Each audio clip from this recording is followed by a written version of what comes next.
सासू माँ बदल गई।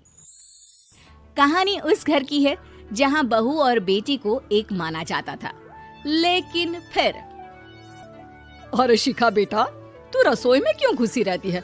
जा, रोटी मैं बना लूंगी। नहीं नहीं माँ जी, आप बैठिए, बस सारा खाना बन ही गया है। श्वेता को बोल देती हूँ, वो खाना लगा देगी सबका। सॉरी भाभी, मेरे पास वक्त नहीं है। माँ, मुझे पैसे देना, पार्लर जाना है। हाँ हाँ चली जाना, भाभी को भी ले जाना। वो भी जाने को बोल रही थी पार्लर, पर पहले ना मदद कर दे उसके खाना लगाने में। देख माँ, वो बहू है, उसे बहू रहने देना, इतना सर पर मत चढ़ा भाभी को। श्वेता, ज्यादा मत बोला कर।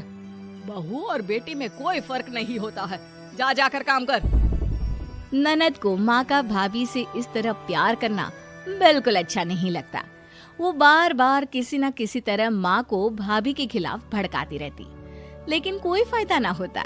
एक रोज, अरे बेटे किशन, जा बहू को कहीं घुमा कर ला, सारा दिन घर में काम करती रहती है। हाँ हाँ माँ, हम लोग जा रहे हैं ना गोवा। अच्छा जी, भाभी ने तो हमें बताया भी नहीं। वैसे तो सारी पंचायत करती है, ये गोवा वाली बात क्यों छुपा गई हमसे? अरे क्योंकि उसे खुद नहीं पता था बहन। मुझे टिकट सस्ती मिल रही थी तो मैंने बुक कर दिया। हाँ शिखा, पैकिंग कर ले, संडे हम जा रहे हैं गोवा। दोपहर में शिखा पैकिंग कर रही थी कि सास आ जाती है।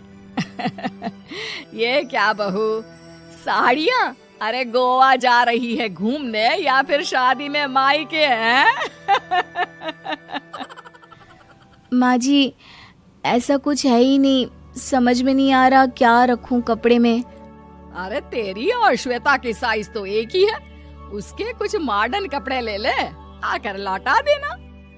हाँ माँ जी, ये ठीक रहेगा। शिखा श्वेता के पास जाती है और उससे कपड़े मांगती है।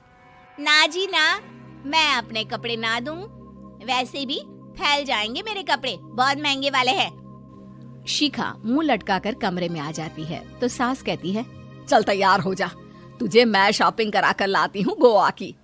बस फिर क्या था, सास बहू निकल जाते हैं मार्केट और एक से बढ़कर एक ड्रेस खरीद कर घर आते हैं। पहले बता देती कि नए कपड़े दिलाने वाली है भाभी को, तो मैं अपने ही दे देती ना भाभी को, मुझे दिला देती नए कपड़े। देख श्वेता, परिवार का मतलब सबके साथ रहना होता है, ना कि सिर्फ अपना सोचना। वैसे भी तुझे अच्छे संस्कार सीखने चाहिए। और रही बात कपड़ों की, तो शिखा, आज से घर पर भी तू मॉडर्न कपड़े ही पहनेगी। कोई जरूरत नहीं है ये साड़ी वाड़ी लपेटने की। अब क्या था, घर पर श्वेता और शिखा एक जैसे रहते। एक बार पड़ोसन आती है। अरे बेटा, अपनी माँ को तो बुलाना जरा, बात करनी है। शिखा सास को बताती है और रसोई में चली जाती है। ये आपकी बेटी बहुत बड़ी हो गई है, इसके लिए एक रिश्ता है, कहो तो बता दूं। ये बेटी नहीं बहू है, घर में सब एक जैसा ही रहता है। वैसे मेरी बेटी भी बड़ी हो गई है, कोई रिश्ता हो तो जरूर बताना। पड़ोसन रिश्ता लेकर उन लोगों के घर आती है। तब श्वेता की होने वाली सास कहती है, तो ये घर है, कितने मंजिल का है? और ये बहू ने आपकी क्या पहन रखा है, जीन्स टॉप? अरे भाई, साड़ी वाड़ी नहीं है क्या इसके पास? देखिए, सर्दी है तो साड़ी में बहू कैसे मैनेज करती, वैसे पहनती है साड़ी भी। देखिए, हम लोग ठहरे पैसे वाले लोग, कोई कमी नहीं है हम लोगों के पास पैसों की, बहुत पैसे हैं, जमीन, नौकर चाकर, कार, सब कुछ है, लेकिन घर में संस्कारी बहू चाहिए। समझ रही हैं ना आप? सास कुछ कहती कि श्वेता बोल पड़ती है, हाय रे, नौकर चाकर से लेकर जमीन, कार, पैसा, हाँ हाँ मुझे रिश्ता मंजूर है, मंजूर है मुझे। अरे रुक जा श्वेता, मैं बात कर रही हूँ ना। देखिए, हम लोगों के घर इतनी आजादी नहीं मिलेगी। अरे हाँ कर देना माँ, हाँ कर दे जल्दी से। सास क्या करती, बेटी की शादी ऐसे घर में कर देती है जहाँ ना उनके विचार मिलते हैं और ना ही आचार। शादी के बाद एक रोज फोन पर, श्वेता बेटा, एक बार घर आ जा, बहुत दिल करता है तुझे देखने का। माँ, वो घर पर बहुत काम होता है, कैसे आऊँ? बड़ा घर है, लेकिन आने जाने वालों की लाइन ही लगी रहती है। बेटा मैं तो जानती थी उस घर का हाल, लेकिन तू ही नहीं मान रही थी। माँ देख, हर घर का यही हाल है। तेरी बेटी को यहाँ घूंघट हटाने की परमिशन नहीं है और एक तरफ भाभी स्कर्ट पहनकर घूम रही है। बेटा मुझे क्या पता था कि मेरी बेटी को ससुराल के नाम पर पिंजरा मिल जाएगा। अच्छा माँ, फोन रखती हूँ, सास को गर्मा गर्म रोटी खिलानी है। तुम लोगों की तरह नहीं कि एक रोटी बनाओ, एक सब्जी बनाओ, फिर सारा दिन फ्री होकर घूमो। सास फोन तो रख देती है, लेकिन सोच में पड़ जाती है कि एक तरफ बेटी जिसे कोई आजादी नहीं, वहीं दूसरी तरफ बहू जिसे देखकर लगता ही नहीं कि उसकी शादी भी हुई है। अगले रोज। शिखा, अरे ओ शिखा। हाँ माँ, क्या हुआ? कुछ चाहिए आपको?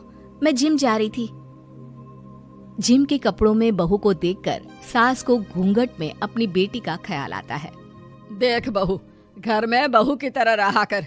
इतने टाइट कपड़े पहनकर जिम जाना पसंद नहीं मुझे। जा जाकर रोटी बना। रोटी? माँ अभी तो शाम के 6 बजे हैं, इस वक्त रोटी? अब क्या मेरे खाने पीने पर भी पहरा है? अरे जब मर्जी तब मैं अपने घर में खा भी नहीं सकती क्या? बहू को अजीब लगता है। वो समझ नहीं पाती कि जो सास कल तक इतनी सपोर्टिव थी, उन्हें अचानक से क्या हो गया। वो किचन में जाती है, गरम रोटी के साथ 2 तरह की सब्जी, रायता, सलाद सब लेकर सास के पास आती है। माँ जी, खाना। इतना सारा खाना? राक्षस समझा है क्या मुझे? रोटी मांगी थी मैंने गर्मा गर्म बस। पर माँ जी, रोटी खाती किससे आप? सब्जी तो बनानी थी ना। अरे भूख मर गई मेरी तेरी बहस से। जा जाकर काम कर, अंदर पूरी रसोई साफ कर। बहू अंदर चली जाती है। थोड़ी देर में श्वेता घर आती है। अरे शिखा जल्दी से चाय ला, पकवान बना, मेरी बेटी आई है। अरे नहीं नहीं माँ, ड्राइवर बाहर खड़ा है। मैं तो घर का कोई सामान खरीदने के बहाने यहाँ आ गई हूँ, मुझे जाना होगा। अरे बेटा, पर कितने दिनों बाद देख रही हूँ तुझे, रहने आ जाना 2-4 दिन के लिए। आ जाऊंगी माँ, जब मेरी सास मरेगी तब। मैं तो रोज मन्नत मानती हूँ कि मेरी सास मर जाए तो अच्छा है। अच्छा चल, जा रही हूँ माँ। हे भगवान, कैसे कैसे दिन देखने पड़ रहे हैं मेरी बेटी को। सास अंदर जाती है, जहाँ श्वेता की जिम वाली सहेली का फोन आया होता है। क्या बात है, आज जिम नहीं आई? अरे पता नहीं यार, आज माँ को क्या हो गया अचानक।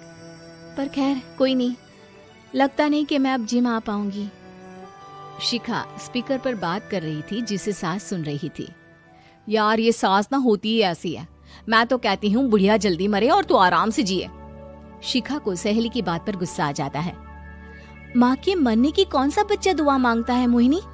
आगे से ऐसी बात मेरे सामने मत करना। हमारे घर की शोभा ही माँ है। क्या हुआ जो थोड़ी सख्ती दिखा रही है?